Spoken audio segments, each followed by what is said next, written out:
So there's an expression that goes, a Harvard man doesn't run.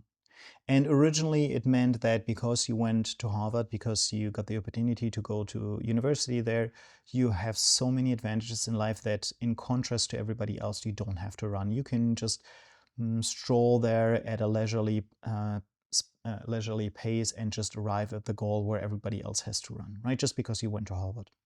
But over time, it morphed into something else, and it morphed into, well, actually, if you want to be a Harvard man, you can't show that you're stressed. You can't be the person that is constantly in a rush, because rush betrays a lack of planning, a lack of control, etc. And so this is generally a good advice for how leaders should show up.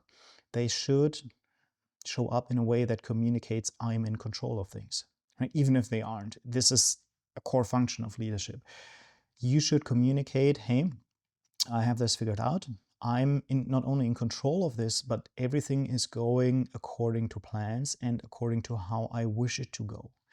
And the reality is, for example, let's say you have an important meeting and you're going to be late for it, and so you want to run after the bus, for example, right? Yes, you can do that.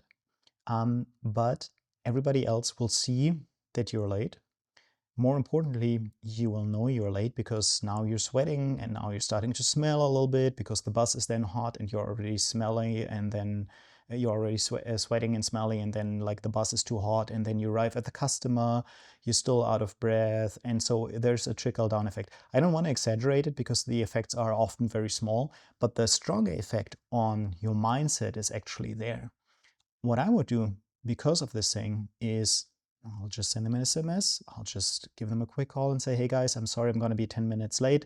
Why don't you get started? Or can you already prepare this? Blah, blah. And then when I walk in, I'm going to stroll in confidently and slowly, right? Imagine the professor that is late to the lecture.